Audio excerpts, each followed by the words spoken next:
न्यायालय उसका न्यायिक पुनरावलोकन भी कर सकते हैं। और हमारे देश में सबसे बड़ा फर्क यह कि आपातकाल के दौरान कुछ मौलिक अधिकारों का निलंबन हो सकता है। अमेरिकी सिस्टम के अंदर कितना ही आपातकाल देश में लग जाए, मौलिक अधिकारों का निलंबन नहीं हो सकता। वो मौलिक अधिकार जो है वहां न्यायालय के ऊपर छोड़ दिए गए हैं और हमारे यहाँ पर न्यायालय में भी छोड़े गए हैं और संविधान में भी इसकी व्यवस्था की गई है। अगला है भारतीय संविधान में कर्तव्य। यद्यपि कर्तव्य हमारे संविधान में बहुत बाद में जोड़े गए। अगर आप अध्ययन करेंगे भारतीय संविधान का तो आपको पता होगा कि 1976 के अंदर जो 42वां संवैधानिक संशोधन हुआ, जिसे मिनी संवैधानिक संशोधन कहा जाता है या आधे संविधान का नया निर्माण किया गया, उसमें श्रीमती इंदिरा गांधी ने सरदार स्वर्ण सिंह समिति की सिफारिशों के आधार पर रूस के चार्टर से ये व्यवस्थाएं ली और एक 11 प्रकार के मौलिक कर्तव्य संविधान में जोड़े। मूल संविधान में 8 ही थे, बाद में इस प्रविषय को बढ़ा दिया गया और वर्तमान में हमारे संविधान में कुल 11 मौलिक कर्तव्य है। एक प्रकार से मौलिक कर्तव्यों की ये प्रणाली जो है समाजवादी मूल्यों को पूरा करती है। अगर इन दोनों का हम अध्ययन करें तो मौलिक अधिकार जहां उदारवादी लक्ष्यों को लिए हुए हैं, वही मूल कर्तव्य जो है वो समाजवादी लक्ष्यों को लिए हुए हैं। एक प्रकार से मौलिक अधिकार व्यक्ति का दावा है और कर्तव्य जो है वो राज्य का दावा है। यानी राज्य आपके बेहतर जीवन पर तभी ध्यान देगा जब आप कुछ उसके कर्तव्यों का पालन करोगे। तो कुल 11 कर्तव्य हैं और ये भाग 4A का हिस्सा है, क्योंकि आप मैंने पहले कहा कि ये बाद में जोड़े गए 1976 में, मूल संविधान के अंदर ये जोड़े हुए नहीं थे। और मौलिक अधिकार जो है संविधान के भाग 3 का हिस्सा है, काफी व्यापक प्रपत्र है ये।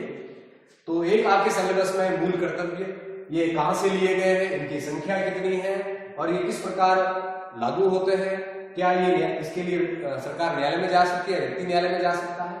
अगला है directive principle of state policy, राज्य नीति के निर्देशक तत्व। एक प्रकार से ये कॉन्सेप्ट हमने आयरलैंड से लिया और अगर हम भारत के 1935 का भारत शासन अधिनियम पढ़ें तो वहां कुछ अनुदेशक पत्र गवर्नर द्वारा जारी किए जाते थे, गवर्नर जनरल द्वारा, जिसे हम वायसराय कहते थे।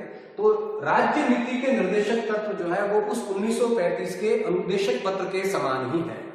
मूल बात यह है कि एक प्रकार से राज्य नीति के निर्देशक तत्व 3 संकल्पनाओं को पूरा करते हैं। एक ये संकल्पना समाजवादी मूल्यों को ली हुई है, एक ये संकल्पना जो है वो उदारवादी मूल्यों को ली हुई है और एक इस संकल्पना में हमें गांधीवाद का प्रभाव दिखाई देता है। जैसे हम पढ़ते हैं कि सरकार पंचायतों का गठन करेगी, तो एक प्रकार से ये गांधीवादी मूल्य जो है directive principle of state policy में हमें दिखाई देता है। एक तरह आप पढ़ते हैं गौवध निषेध, तो ये भी एक प्रकार का गांधीवादी मूल्य जो है वो हमें इसमें दिखाई देता है।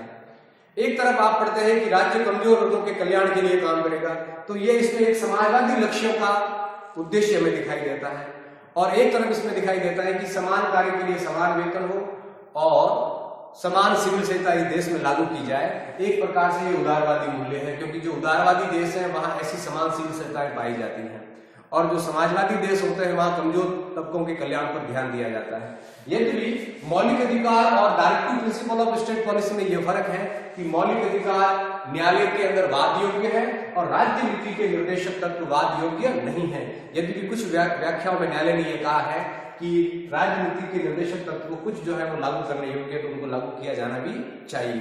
एक प्रकार से इनका लक्ष्य समाजवादी है और मौलिक अधिकारों का लक्ष्य जो है वो उदारवादी है। तो एक कॉन्सेप्ट आपका होगा राज्य नीति के निर्देशक तत्व। धन्यवाद। गुड मॉर्निंग विद्यार्थियों। अब हम इससे पहले हमने चर्चा की यूनिट फर्स्ट की, अब हम चर्चा करते हैं यूनिट सेकंड।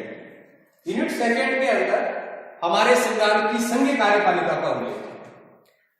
संविधान का अगर हम भाग 5 पढ़ेंगे तो भाग 5 के अंदर संघीय कार्यपालिका का पूरा उल्लेख किया गया है।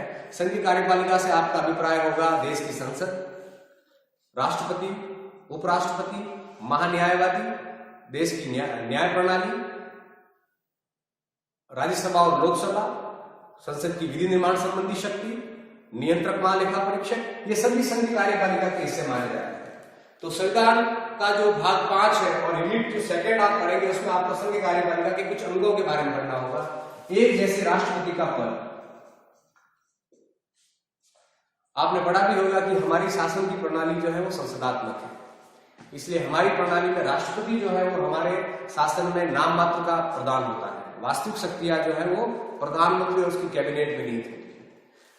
तो एक तो हमारे राष्ट्रपति का पद, जिसमें राष्ट्रपति के निर्वाचन की योग्यताएं क्या क्या होनी चाहिए, राष्ट्रपति का कार्यकाल कितना होगा और राष्ट्रपति की शक्तियां क्या होगी, ये सब इसका हिस्सा होगा। दूसरा, इसके अंदर प्रधानमंत्री, मैंने पहले ही कहा कि संसदीय प्रणालियों के अंदर शासन की वास्तविक शक्ति कैबिनेट में निहित होती है और कैबिनेट का प्रधान जो है प्रधानमंत्री होता है। तो प्रधानमंत्री का पद, यद्यपि ये प्रधानमंत्री का पद पूरी दुनिया में ब्रिटेन से आता है, आपने पढ़ा भी होगा कि सर रॉबर्ट वालपॉल 1721 में ब्रिटेन के प्रधानमंत्री अपॉइंट किए जाते हैं, तब से जाकर ये प्रणाली शुरू होती है। चूंकि हमारी शासन की प्रणाली संसदात्मक है और ये प्रणाली का पैटर्न जो है वो हमने ब्रिटेन से लिया है, तो ब्रिटेन के अंदर भी एक प्रधानमंत्री का पद है, हमारे यहाँ पर भी एक प्रधानमंत्री का पद है। तो राष्ट्रपति का पद, उसकी योग्यताएं क्या क्या है, विशेषाधिकार क्या क्या है, उसके कार्य शक्तियां क्या है, उसी प्रकार प्रधानमंत्री और उसकी कैबिनेट्स, किस प्रकार प्रधानमंत्री की नियुक्ति होती है और किस प्रकार प्रधानमंत्री के अनुरोध पर मंत्रिपरिषद का निर्माण किया जाता है राष्ट्रपति के द्वारा। दूसरा है मंत्रिपरिषद और इनकी शासकीय शक्तियां क्या क्या है। आपको हमेशा ध्यान रखना है कि जब आप पढ़ेंगे राष्ट्रपति की शक्तियां, तो विशुद्ध रूप से वो शक्तियां राष्ट्रपति की नहीं है, वो मंत्रिपरिषद की शक्तियां। मंत्रिपरिषद एक व्यापक शब्द है, सही मायनों में हम कह सकते हैं कि ये कैबिनेट की शक्तियां है। यानी राष्ट्रपति जो भी कृत्य अपने पद पर रहते हुए करता है, चाहे वो आपातकाल की घोषणा हो, पद पुरस्कारों का आवंटन हो, किसी भी प्रकार की प्रशासनिक नियुक्ति हो, ये तमाम शक्तियां राष्ट्रपति की ओर होकर मंत्रिपरिषद की शक्तियां होती हैं। और राष्ट्रपति इन पदों पर नियुक्ति या इन पदों पर जो भी काम करता है, जो भी एग्जीक्यूटिव पावर राष्ट्रपति भोगता है, विशुद्ध रूप से वो मंत्रिपरिषद द्वारा पास किए गए कार्य होते हैं। मंत्रिपरिषद में भी जो कैबिनेट होती है वो इन कामों को पास करती है। तो राष्ट्रपति, दूसरा प्रधानमंत्री और मंत्रिपरिषद, उसकी शक्तियां क्या क्या है, कार्य क्या क्या है, और दूसरा इनका परस्पर संबंध क्या है, राष्ट्रपति का, प्रधानमंत्री का और मंत्रिपरिषद का। आप याद रखना कि यूनिट जो फिफ्थ है, जो 5वीं यूनिट्स हैं, उस संपूर्ण यूनिट्स के अंदर ये जो भाग 5 है सभी संविधान का, इस संपूर्ण भाग के अंदर ये सब इनकी शक्तियां, कार्य और शक्तियां, इनका पद, ये सब दिया गया है। तो दूसरी यूनिट जो है वो आपके संघीय कार्यपालिका को लेकर। धन्यवाद।